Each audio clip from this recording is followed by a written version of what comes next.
If you've been listening to the pod, you know I'm marking my calendar for the big sale from Last Bottle Wines, one of our wonderful sponsors. If you don't already know, they're a Napa-based online wine shop that offers 30 to 70% off retail. And the best part, there's no subscriptions, no fees, and no minimum purchase, just a daily email with really great wine. And as I mentioned, they're having a massive sale. Their marathon sale is coming up on March 28th and 29th. They flip that one wine per day rule on its head and instead offer back-to-back, two-back deals. That means wines are only up on the site for a couple minutes at a time. We got a preview order with the mini marathon package of some of their favorites, and I'm telling you, it's a sale you want to get in on. And the best part is we're offering Dateable listeners 10% off your first order with code DATEABLE. Sign up at lastbottlewines.com and use the code DATEABLE and find out why Last Bottle is the most fun way to discover and buy amazing wine.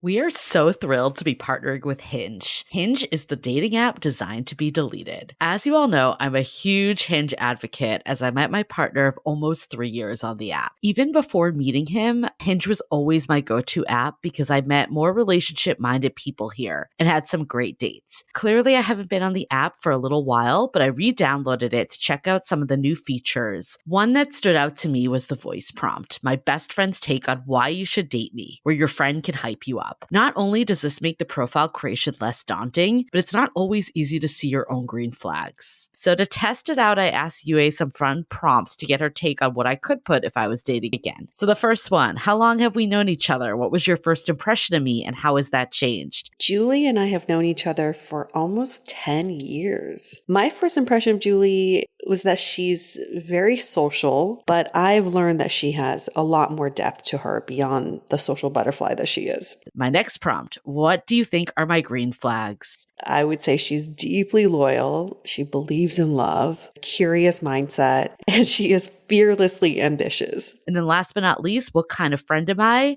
Julie is the kind of friend who will always have your back, no matter what. Damn, that feels nice to hear. So download Hinge and try voice prompts today. Then find someone worth deleting the app for. The Dateable podcast features real stories from real people of how they make modern dating work, or not. I'm your host, Yue, former dating coach turned dating insider, if you will. On each episode, you'll hear commentary from my producer, Julie Kraftchick, and other surprise co-hosts. This episode of Dateable is brought to you by 500 Brunches. 500 Brunches connects like-minded people with similar interests to meet in real life over brunch. You answer a quick questionnaire about your interests and how you spend your time, and then they'll match you in small groups of 6 to 8 at a brunch spot in San Francisco. Get a free entry into a brunch now by signing up at 500brunches.com and using the code DATEABLE.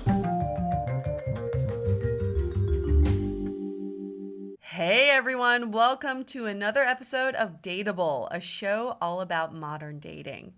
When it comes to dating, everyone has their own perspective and their own approach on how you should date. You probably hear it from your best friend, your mother, your brother. Everyone has their own opinions. And today we have an author, Amy Spencer, with us today, who is the author of Meeting Your Half Orange, an utterly upbeat guide to using dating optimism to find your perfect match. I don't know how I can even say that sentence without a big smile on my face. It's just so like sunshine and giddy and I'm just grinning. So Amy, how are you? I'm great, thank you. I'm smiling too. And I will say I read this book a while back, and it's definitely one that has stuck with me. So I was like, Yue, we need to get the author of this book on the show. So I am super excited about this one. But what's even more hilarious is Amy's book on Amazon. Apparently Amazon switched the image of your book to Nas, the rapper, his autobiography, which is hilarious because it's like talking about dating optimism and there's Nas, the rapper. Like smoking a cigar. But now it's back. We saw and Amazon. They fixed it. Amazon gets some props for that. I asked them to and they fixed it. The nice thanks for the smiley sunshine cover is back with the orange on it. Yeah, I was like, I wouldn't associate Nas with dating optimism, but okay, I'll see where this goes. Well, yeah, you know what? Who knows, right? You can't judge a book by its cover. I'm open-minded. It's all good. So Amy's originally from Long Island and currently in Venice Beach in LA, enjoying the sunshine today. And she is married. Now, Amy, your book, from even just the title of it, it's about dating optimism, but you also have written some other books. One of them is called Bright Side Up, 100 Ways to Be Happier Right Now. So you're just like a happy guru, it sounds like. I am. It just happened. I was born that way. I was nurtured that way. And when I realized it could be helpful to other people to share some of the things I'd learned by being that way, that's what kind of inspired me to write these books. And what I love is that you also have a website called thelifeoptimist.com, and you offer assignment optimism tips on your Twitter account at Dating Optimist. So you've really just branded yourself as this person who's like the ultimate, not just dating, but like a life optimist, I would say. Yeah, I think that we could all use that little injection sometimes is kind of what led me to do that. You know, we all need the reminders. A little bit of bright side thinking can change everything, especially, obviously, in dating, which it did for me. So speaking of dating, meeting your half orange, what does that mean? What's a half orange? A half orange, I know, it's a mystery. A half orange is a translation of the Spanish phrase, mi media naranja, which translates as my half orange. And it's a phrase that a lot of Spanish-speaking countries use to mean like your perfect other half, your sweet other half. And the man I have since married, which I essentially wrote the book about meeting, his family is from Argentina. And when I first met his family, they were, you know, all aghast and excited that he had met his media naranja. And I decided that everybody needed one of those. I love it. So it's like your lobster. Yeah. Yes, It's your half orange. And not to say, important note, that everyone needs another half to complete them, because that is not at all what the concept of the book is about or what I believe, but more that your other half is someone who complements you. You know, you come together and meet in the middle and together have a nice life that brings out your best for both of you. So before meeting your half orange, were you always this way? How did you date? What was your dating life like?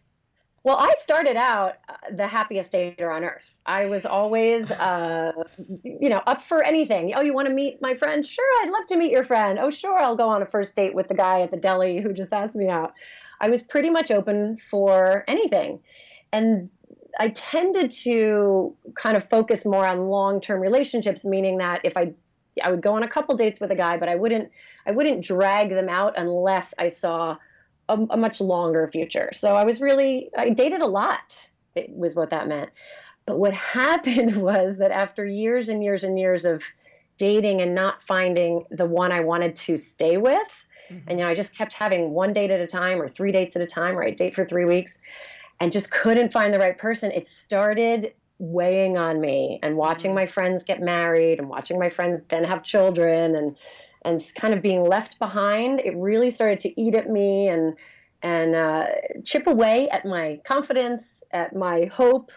And I found myself feeling, I don't know, more and more down, more and more over it, and kind of verging on a little bit of bitter. You know, I started talking so negatively about dating and about love, and I'll probably never find the right guy, and there's no one out there for me. And I found myself using so many negative words, and I didn't recognize myself. I got to the point that I didn't recognize myself nor like what I sounded like. I think a lot of people probably relate to that sentiment. Yes. Yeah.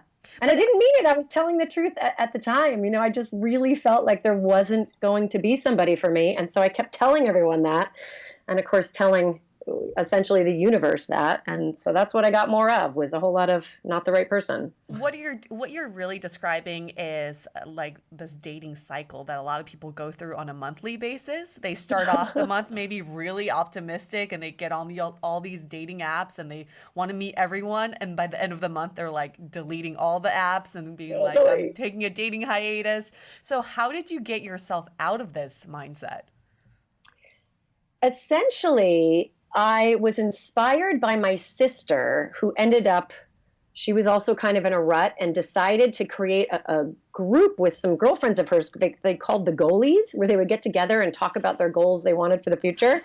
And they would talk about essentially, how they wanted to feel in their new jobs and how happy they wanted to be. And she started visualizing herself like she was going to take a break from work and travel cross country, and she could feel the wind in her hair, and she was going to see all these states she hadn't seen before and experience new things and meet new people.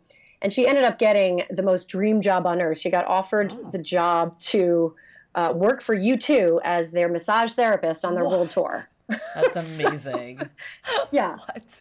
And I said, well, wait a minute. It was 6 months ago. You were miserable at your job.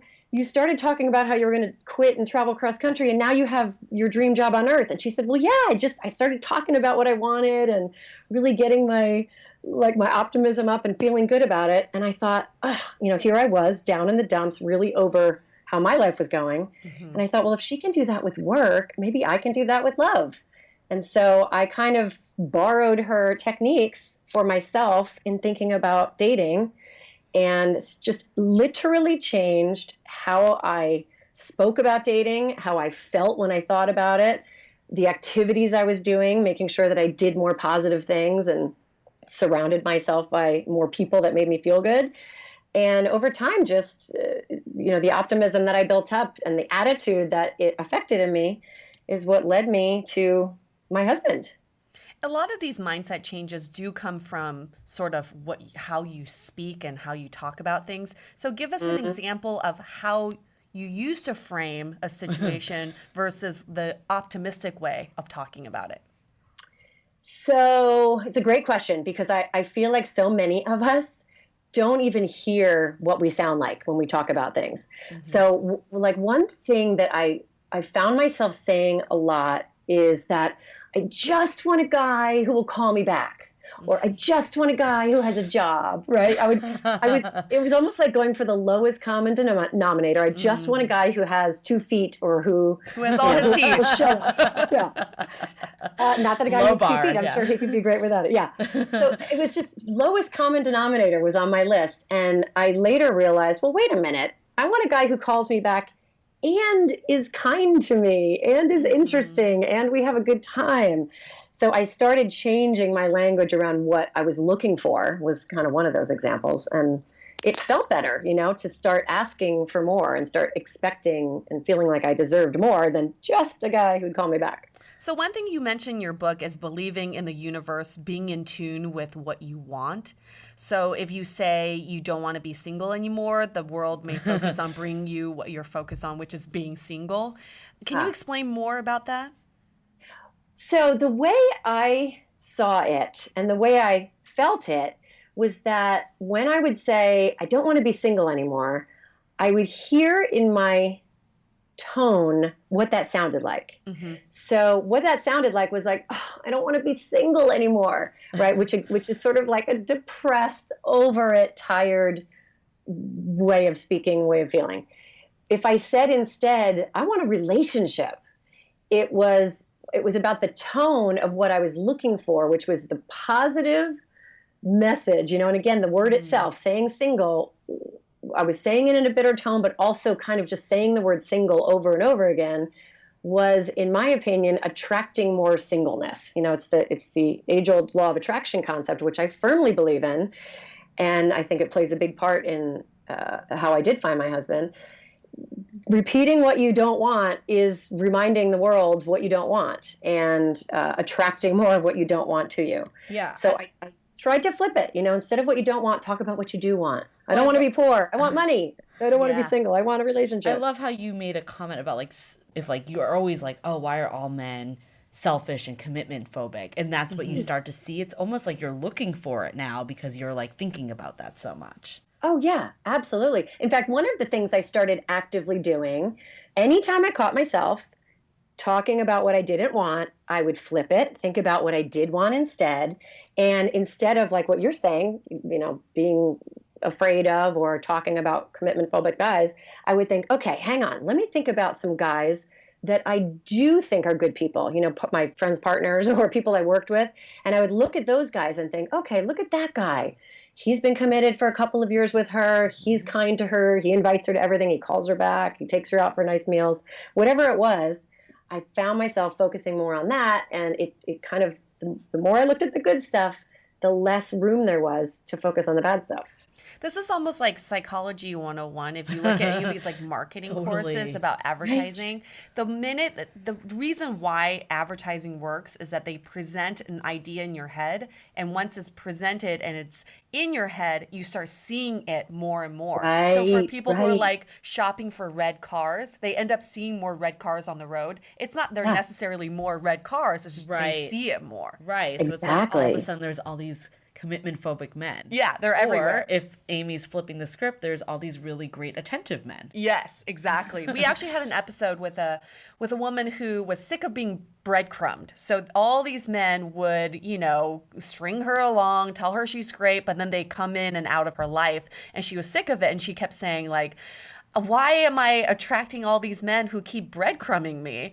But if you were there to speak to her, you would probably say, well, flip it. Instead of saying, why are all these men breadcrumbing you?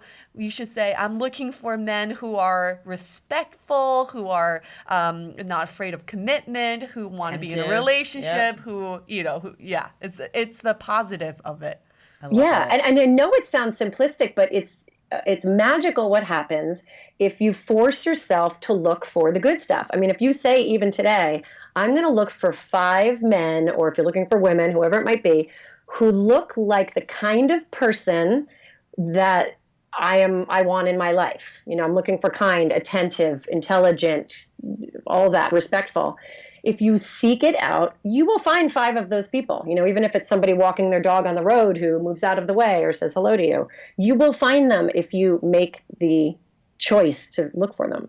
So then, some people would say, that's great. I can sort of change my mindset, but my love life is out of my control. I can control everything else in my life except for my love life. What would you say to them? I would say, that's funny. I thought that too. I absolutely thought that too, because that's relying on another person and I have nothing to do with that, right? But then I started thinking, but hang on a minute. The other parts of my life are relying on other people too, right? My work life completely relies on other people. It relies on a boss hiring me or a client paying me. Getting a car relies on somebody selling the car to me, being available for the appointment. Everything that I'm doing in my life, renting an apartment or a house, I need the landlord to approve my application. All of those things rely on other people as well. And in that way, I thought, well, dating really isn't that different. It's how I come to it and what I bring to it that is just as important as what the other person is doing as a response. Let's go deeper into this, because some of the dating advice you bring isn't just as simple as being optimistic. In fact, some of the dating advice in your book goes sort of against the traditional advice we always hear. So let's just go through each one by one and dig a little deeper. One is, you believe in being picky. We say this all the time on our podcast. Don't be so picky. Be open-minded. You never know. You only know what you know, so don't have a type. But you're saying be picky when it comes to selecting your partner. Explain more. Yes. Well, essentially, the thought of being open-minded is where all those jests come in, right? That sometimes people, by not being picky, they say, I just want the guy to call me back. And I'm saying, no, you don't. You want it all. Because if you start getting excited about the person for a grander set of reasons, if you want the person you're attracted to and laugh with and are inspired by and feel adventurous with, you get more excited by it, right? You get more excited by the concept of a relationship that has it all. And that energy that you create by wanting an even greater relationship is going to put you into the world as a more excited, happy, attractive person. And your partner is more likely to see you walking down the street and say, who's that? And what does she have? And how can I be a part of that? So what you're saying here is not so much being picky superficially, like I have to have someone over 6 feet and make this much money, but it's more about having standards and values of what you're looking for in a partner and making sure that you're not lenient on those standards. Right. That's an excellent way to put it. It's the standards, not necessarily the physical attributes. I sort of say in the book, like, you're allowed to be picky about the dessert you order. That's a 10-minute commitment, or the shoes you buy, which is maybe a 6 months commitment, depending on how good the shoes are. So, of course, for goodness sake, shouldn't you be picky about the 50+ year relationship that you're looking for? It's true, because it's like, this is your life. Like, this isn't just like checking the box to get married or something. Like, this is who you're with. And then you also say, don't make dating a priority. I love this. It's like so different than everyone else. Blown, because we always say, if you want to meet someone, you got to make it a priority. It's almost like a second job. Get yourself out there. You're saying, don't do that. Why? Well, even just hearing you say, make it like a job, like, but what is worse than making something that you want, that is joyful, feel like a job? So my thinking was that one thing that I noticed that was happening in my dating life was that I responded to every invitation based on who was going to be there. Who's going to be there? Do you want to come to dinner? We're having a dinner party. Well, who's going to be there? If it was just some couples who were already together and, 2 single girlfriends, I would think, I don't know. I think I want to go to this party instead where I'm more likely to meet somebody. And so I kept turning away from the things that brought me joy in my life, which is my good friends and going to the theater and going to see live music and taking cooking classes. The things that brought me joy, I was saying no to because I thought, I'm not going to meet a guy that way. So I started doing things that I didn't necessarily want to do in the hopes of meeting a guy. But then, of course, what happens is if I'm doing the things I didn't really want to do, I wasn't in the highest energy and the best spirit and the best vibe. I was going to a party, but not with like pure hope and joy. I was going to a party purely to scope out where the cute guys were. I can totally relate to that. I mean, I think there's a reason like singles events get a bad rep because there's like this feeling of like being forced that you're almost going there, which is like you're saying you're not coming from a good place when you feel like that's the energy that's being brought in. The minute you put it into a math equation, get a date, good night. Don't get a date, bad night. You're setting yourself up to be disappointed again and again. We always hear from people when we ask what kind of energy are you most attracted to, and people always say, if I'm in a room, I'm most attracted to the person who looks like they're having the most fun. Yep. Who are enjoying themselves, and they're not looking for the person who looks like they're on the prowl. Right. You said it in the book too, but I've totally related to this notion of the grubby glow. Oh my gosh, right? And I definitely have experienced this multiple times. I think any relationship I've been in, it's been when I have not been dressed up. Anytime that you like spend hours and hours getting ready, it feels like forced when you go out, and usually you meet no one. Yes. Yeah, it's always, I had a friend tell me, don't ever buy a new outfit for a date because suddenly you're out there wearing your new outfit and you're thinking about how the outfit looks on you and how you're walking in it and is it riding up. And you're thinking about that instead of the experience that you're having.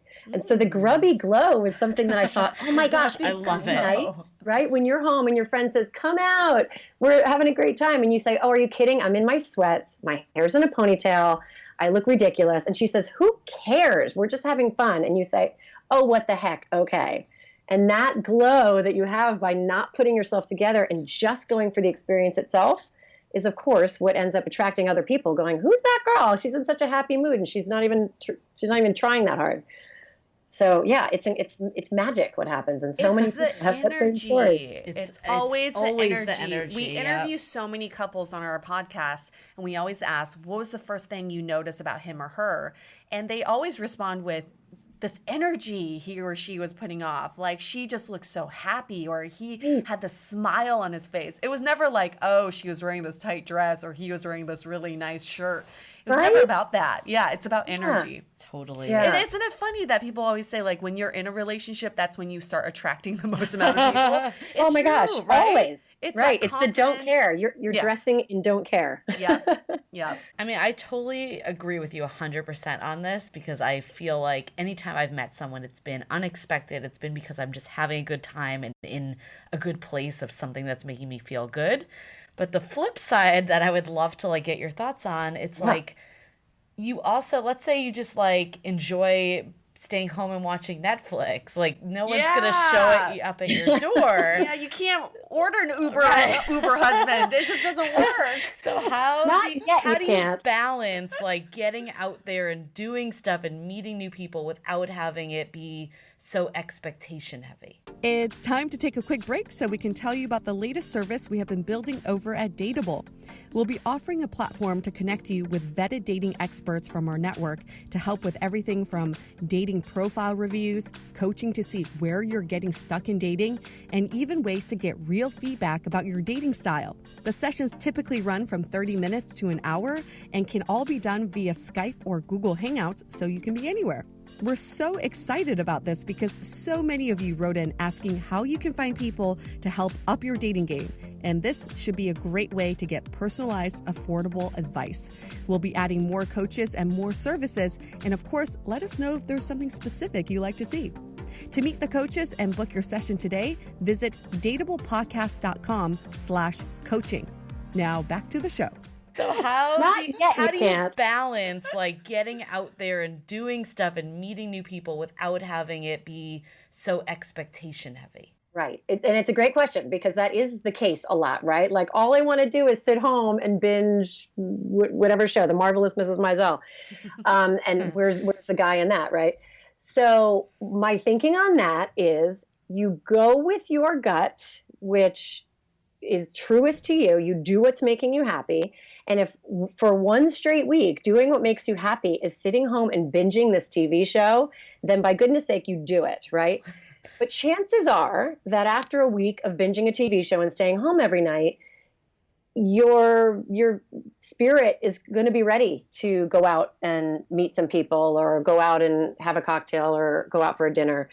And then you follow that train to go out. Like I had a friend of mine who wanted to stay home one night. She decided that she wanted to bake some kind of muffin loaf or something. Mm-hmm. She thought, you know what, I'm not going to meet a guy this way, but what I really want to do tonight is skip this party and go make this bread loaf. So she went to the grocery store, bought the ingredients, and while she was online talking to the cashier, there was a guy behind her. Oh my God, they didn't really even talk, funny enough, that night. But when she got home and was making her loaf, she got a ding on her Tinder or Match or whatever it was that she was on. Oh my gosh. It was a guy who said, "Did I just see you in the grocery store?" That is so funny. And because she had this bright red hair and she just had this dynamic smile and she was so happy about making her bread that she was in a great mood. They ended up going on a date. They're now married with a child. Oh, so wow. She met a guy by essentially deciding to stay home and bake some bread. Well, I mean, I totally agree. I think if you're forcing yourself to go out and you're not happy, you are not going to meet anyone because your facial expressions, your just energy is not there. So I do agree with you on that part. It makes so much sense. But there is a balance here, right? There is Yes. something to be said about being comfortable and doing what makes you happy. But also at certain points in your life, you got to push yourself a little bit out of your comfort zone, take on those challenges and say, I'm not totally convinced of this event, but I think I should just push myself and go anyway. Right. Right. And absolutely on that, that's whatever the phrase they sort of say, like, if you don't change anything, nothing's going to change.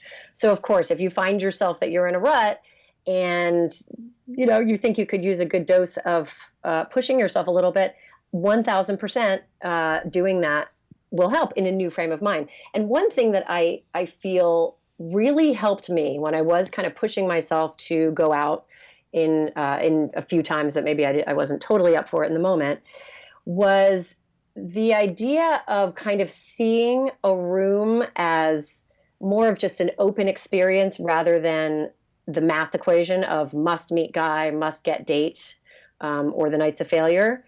And like one of the things which it was really changed a lot for me was thinking about what kind of guy I wanted and changing my list, which ended up changing my nights when I went out on to these events. So for instance, it's healthy to make a list of intentions, to kind of set some goals for yourself for what you're looking for. And I'm totally down with that. I think it's a fabulous idea. But I think when it comes to dating, the most helpful thing to do is to change your list from what you want in a partner to what you want in a relationship. So when I talk about being picky, once again, it's not that I'm saying, I want a guy who is 6 foot tall and who's funny. Because it's not that you want a guy who's 6 feet tall, it's that you want a relationship in which you feel either attracted to your partner, and maybe height is a major attraction for you, or a relationship in which you feel like, you're more female to his male energy. Whatever it is, you feel protected. It's not that you want a guy who's funny, it's that you want a relationship in which you laugh. And so by changing my list in this way, and instead of talking about the physical attributes of a guy, talking about the feelings that I wanted in a relationship, it suddenly opened up every room to more possibilities than I'd ever experienced. So rather than walking into a room and saying, oh, okay, there's 3 guys with dark brown hair who are around the height that I like, which I used to do, I suddenly looked around the room and thought, okay, short guy, tall guy, red hair, no hair, different weights, different ethnicities, all of it. They all became possibilities because now my list was about how I was going to feel when I was with them. So it gave me the chance to think, all right, well, let me talk to everybody and see how I feel when I'm with them. And of course, again and again, I would be surprised by the fact that the guy who was maybe a little shorter or a little different looking than what I was used to was the guy who actually made me feel like what I was looking for, which was, inspired or challenged or laughing or attracted.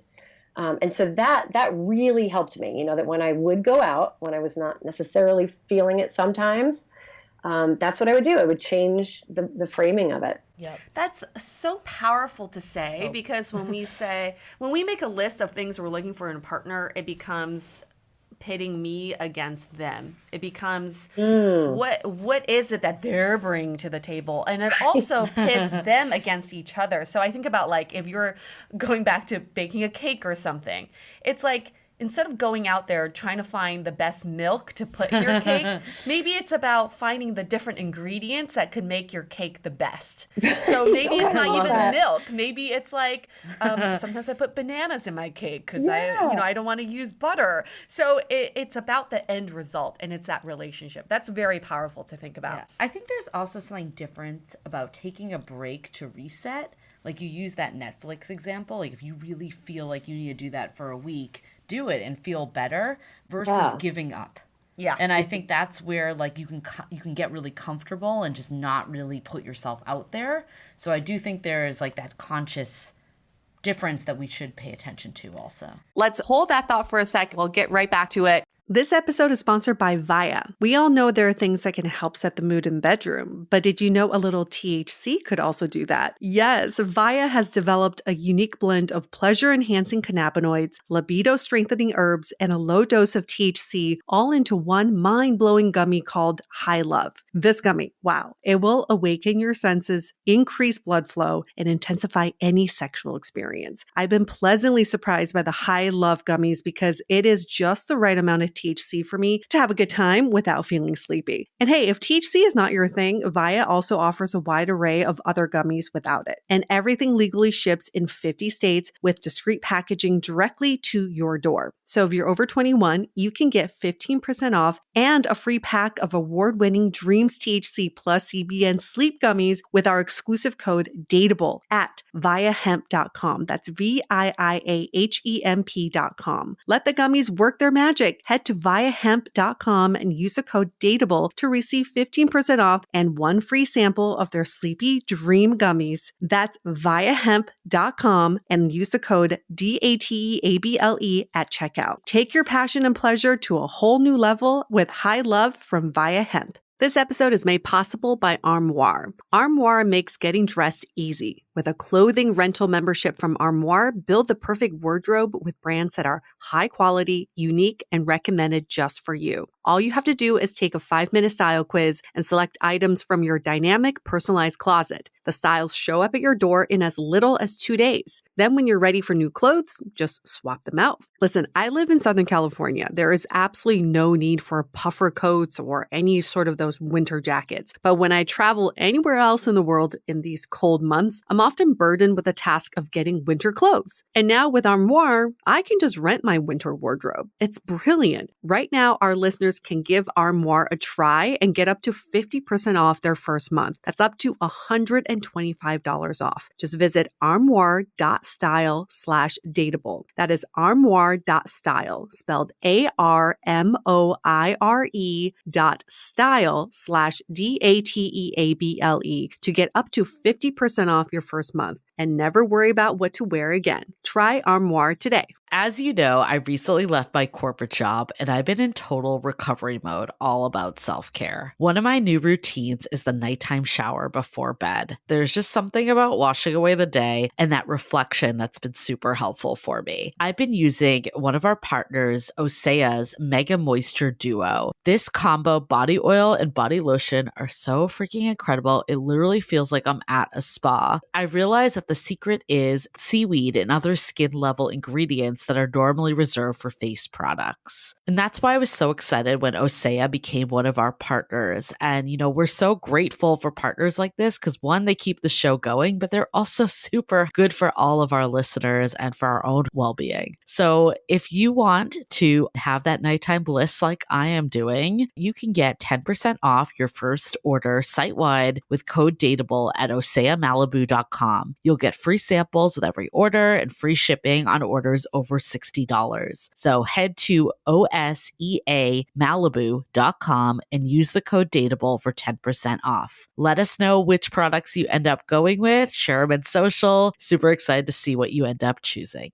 So speaking of staying home and watching TV, what is the Sex and the City syndrome? The Sex and the City syndrome. Essentially, what it is it's something that kind of hits modern women where we think, you know, I don't need a man. I can do just fine on my own. And that is true, right? So the thinking is that when we look at the women on Sex and the City, we see them kicking ass and not needing a man and trying to have sex like a man and not really needing to, feel like they're stuck, that they can have a one-night stand just like a guy. And Charlotte on the show, of course, was always the one who was the romantic and really thought that love was possible and that you could be a strong woman and still have love. And she's the one who always got the eye rolls from the characters on the show. She did. She got made fun of a lot. And so the thinking was that it is a woman saying that she needs a man is okay. Because it's not that you need a man to survive, which we know that we don't. It's that you want a man to have a relationship with, which is part of our lives. It's part of a natural human desire is to have connection with another person.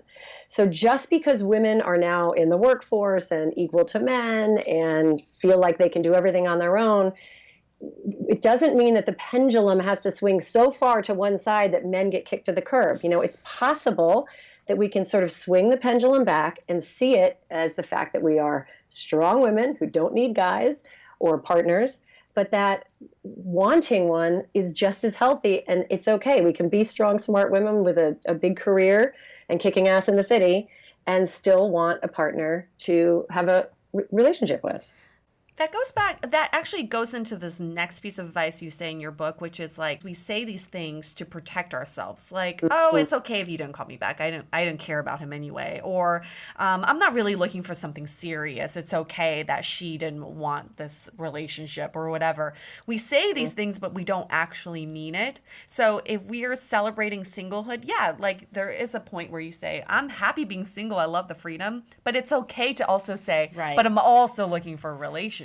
But I think a lot of times people don't want to be that like poor, pathetic single person. And I think that's like probably the positive of modern era, that isn't necessarily the way people view people. Right. So sometimes you might like overcompensate and say like on like a night on the town being like, I love being single, like it's the best, blah, blah, blah. And then coming home and like feeling that like loneliness. How do you balance that? Because it's like on one side, that's really great that you are not just like you're enjoying your life, right? Like you're not just being of course. the victim, but then also it's conflicting because you're putting out to the like universe and even friends and signals that like you're content being single and you like it, and they may not think to like introduce you to a friend, or that just might not come for you because that's not the energy you're putting out. How would you advise people to balance those? Yeah, I think the way you just expressed it, you have a night where you're having the best time and you go, you know what, I love being single. And then you go home and you feel a little lonely. That is human,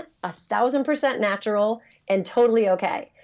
What I find is that an issue comes up when you go out every day and say, I love being single. I love being single. Oh, being single is the best. Thank God I'm single. If you're looking for a relationship and you find that you're constantly talking about how much you love being single, that's where you start looking at it and say, hey, wait a minute, what is the message that I'm putting out there? Not to the universe. And like you're saying, to friends of yours, to coworkers who would think, oh, I have a really great person I would want to set my friend up with, but gosh, all she talks about is how happy she is being single. So, so when it's a balance between a natural back and forth, I'm having a nice time being single, and actually I'm a little lonely being single. Totally normal. But when you find yourself with the same message over and over again, it's really a case of listening to yourself while you talk. What are you saying again and again? Look at the message you're sending. So is it, I love being single, or is it, I'm miserable being single? Either way, you're putting that single message out into the energy around you, out to the people who are listening to you, out to the guy who might be truly standing behind you and hearing you say this to your friends and think, too bad, I would have otherwise maybe asked her out, but she seems so happy. I won't put her. Right. Well, I mean, we see this all the time, like especially with social media and like the perception people are out there. Like there's definitely that side of people that are just loving the single life. But I think it also is a good time to reflect yourself too, if you are always saying that, because maybe you do love the single life, and right. finding a relationship might not be as big a priority as you feel like it is because of just society in general. Well, in fact, I've had quite a number of friends who have talked about how they're single and they're looking for a relationship, and they'll say, but I'm not really sure because this is the first time I've been alone and I'm starting to travel. And my book will come up and I'll say, then don't read the book. If you're in a zone, because really, if you're in a zone and feel that you're learning from life and you're having new experiences and having new adventures, if you're not in the place that you feel like, okay, this is it, I'm ready to settle down a bit, to really focus my energy on one other person, then don't force yourself. There's nobody said there's a law that you have to be in a relationship to be happy. My goodness, that's so not true.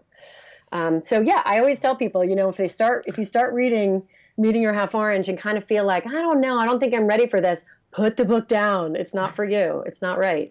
Just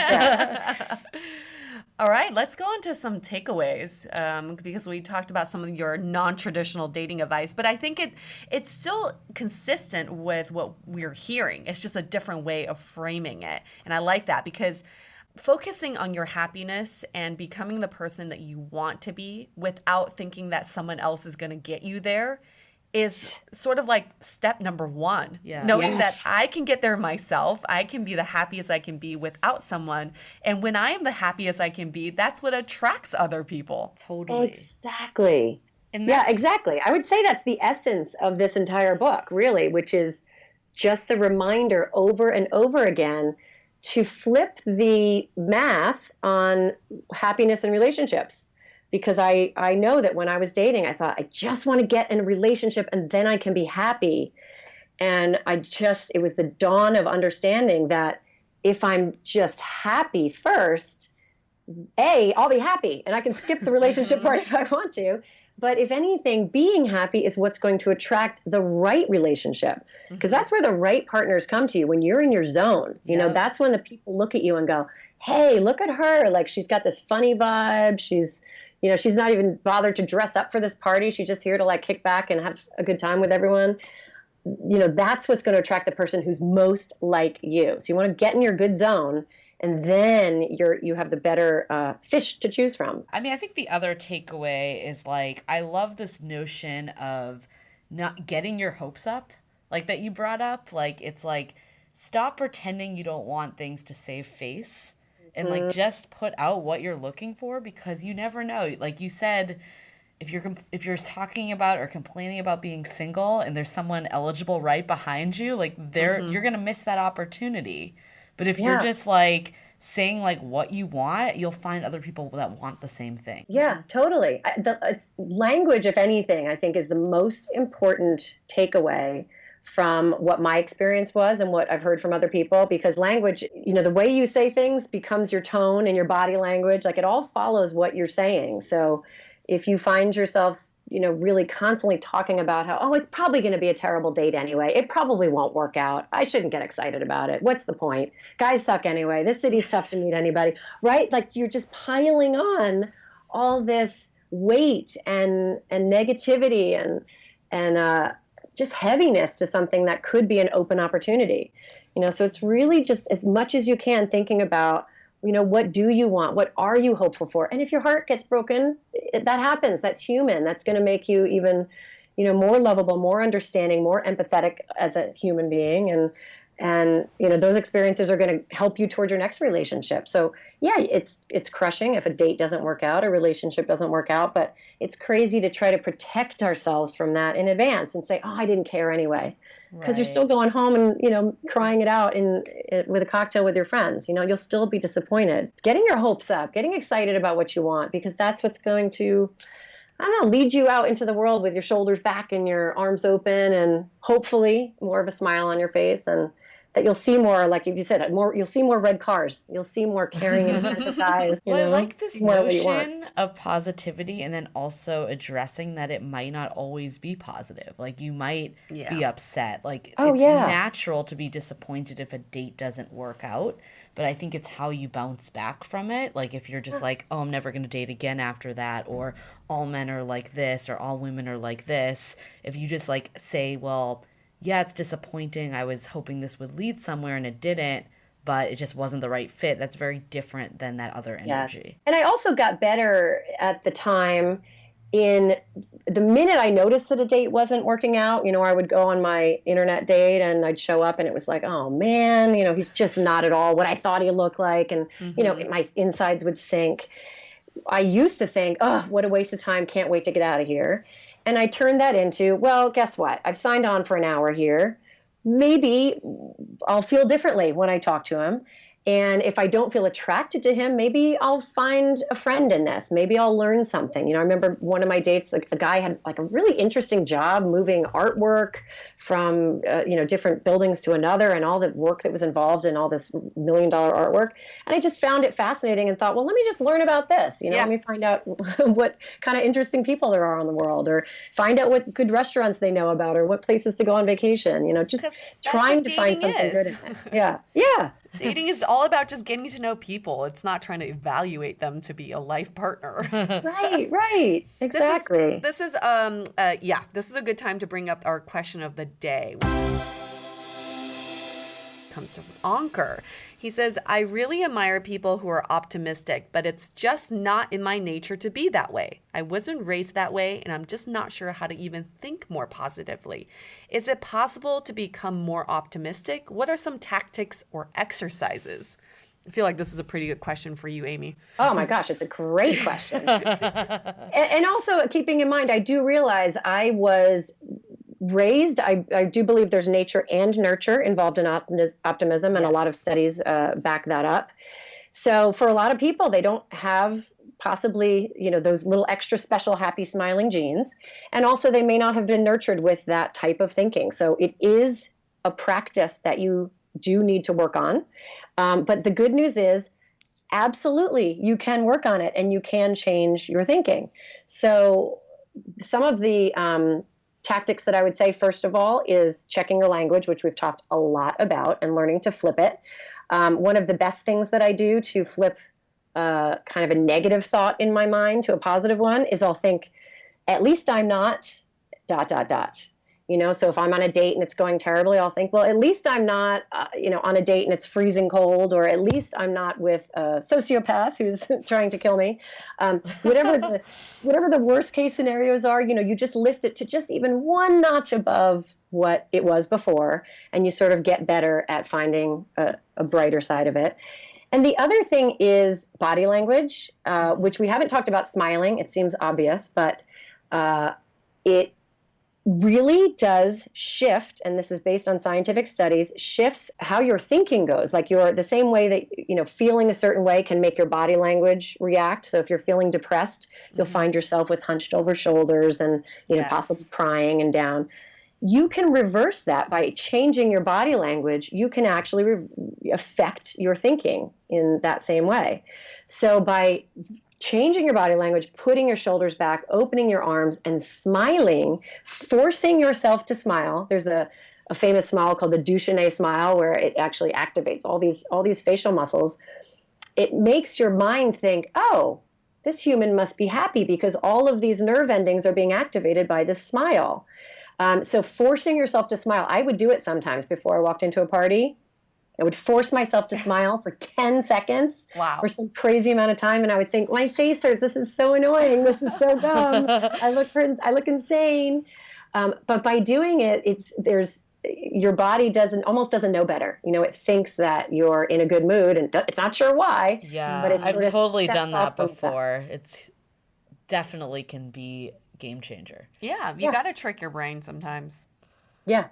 So it's gratitude, language, smiles are my best tips on that. I loved one of the things in your book that you talked about was like visualization of like what you saw of like the partner that would be your half orange. Yes. Can you talk a little more about that? Yes, and this was a big one too, because essentially what the whole concept of dating optimism is about making you feel what you want. And so anything that you can do to activate your feelings as opposed to just kind of your logical mind, we want to get like your gut inside smiling.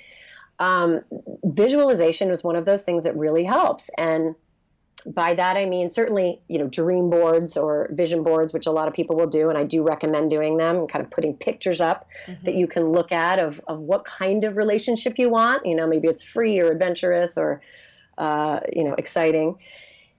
And in addition to that, kind of visualizing moments that you want to have with your other half and sort of picturing yourself there, really closing your eyes and imagining, what's your happy place in life? Where's one of the places that you go that always makes you happy? And for me, it was a beach in Montauk, New York.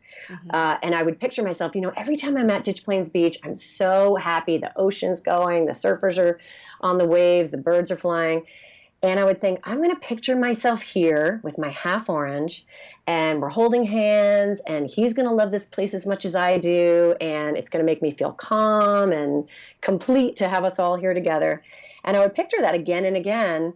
And eventually, ended up meeting my husband and we now do go to Ditch Plains Beach together and hold hands and look at the ocean. And I think, I can't believe I made this happen.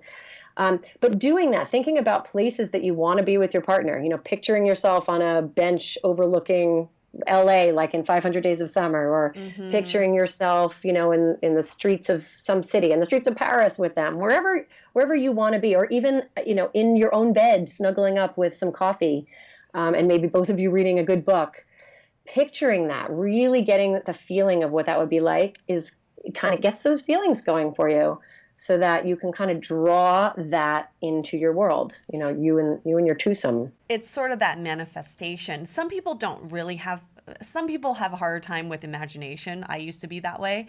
But what I found really useful is using smells that bring up memories from before, like my childhood, memories of happiness, obviously. So I have this one bottle of perfume that reminds me of this one time in high school when I was extremely happy about something really stupid, but I just remember feeling really happy in that moment. So I kind of I use smell as a way to bring up some of those great memories. Music's another good one. Music, yeah. Oh, I yes. think also what I like, I think you mentioned this in your book too, but like looking at other men or women in your life that you admire, even if it's not like a romantic possibility, but instead of being jealous of your friend that has a great relationship, reframing it of like, what are the things that I admire about this relationship and how can I bring that energy to mine? It's just such a different mindset than just being like, can't believe she got that guy and I am still single. Like, it's just so which we different. do all the time, and it's totally natural and human to to, get jealous or envious and want to, smack the people who have everything or seem to have everything. So instead, it's flipping that and saying, you know what? I think it's really cool that she has a relationship that she and her partner text cute little gifts to each other all day long, or he checks in with her before he heads out, or I love that this couple has, cute code names for each other, or he calls her baby all the time. I want that, so really instead of, it's like when you feel envy, flip it, flip all the things that give you like an ugly feeling inside and try to flip it to, how can I see this in a good way that makes me feel happy to see it? Because officially it becomes proof that these relationships exist, and that means you can have it for yourself. That's great. This is a little bit easier said than done because I've gone through this process, and I think baby steps for those of you who are who don't naturally reverse it to positivity is first step is to validate your feelings. So the first step for me was to say, okay, I'm feeling a little upset. I'm feeling negative.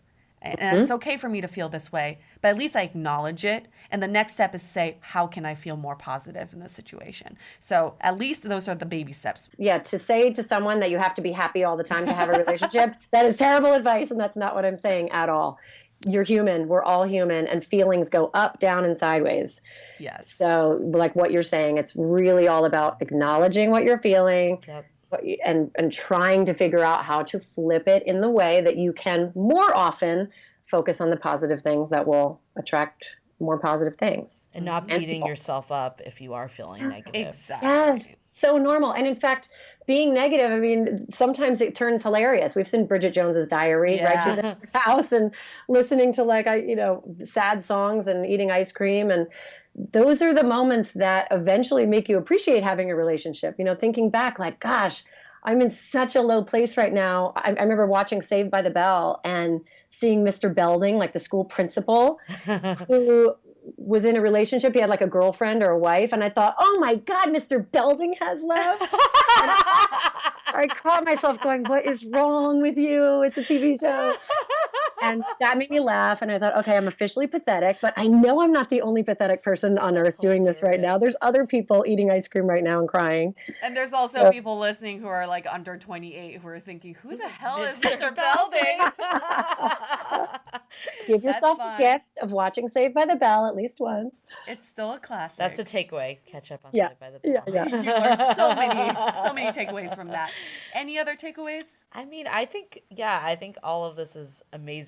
I guess my last thing, I'd love to hear how you felt when you met your husband, and how did you know that he was your half orange? Ooh, I felt giddy and zingy and nervous when I met my husband. The funny part of it is that I actually knew him from grade school, as it turned out, and we had dated for a summer in college. So I knew of him, but when I finally ran into him, I mean, a decade plus after I had last seen him, and realized that he was single and I was single, and talking to him it just gave me butterflies and made me smile and laugh. And I was attracted to him, and I wanted to just spend more time with him. And I thought, wow, I can't believe I'm feeling this about a kid who I remember seeing is like, he's two grades younger than me in school. So I always thought of him as little Gus from school. And I thought, I can't date little Gus. That's no way. So I normally would have discounted him immediately and thought, no, I can't. Which is what happened in college. I thought, I can't. But when I ran into him those bunch of years ago, I couldn't deny how I was feeling in the moment, which was excited and giddy and appreciated and smart and all the good stuff. I felt like it met a good match for myself, and I wanted to see where it would go. Yeah, and probably so much was the energy that you had. Yeah. Like, yes. Who knows what would have happened if you were still in that super negative down in the dumps on dating. Yeah, there's no way you can feel giddy and negative at the same time. It's like those two can't go together.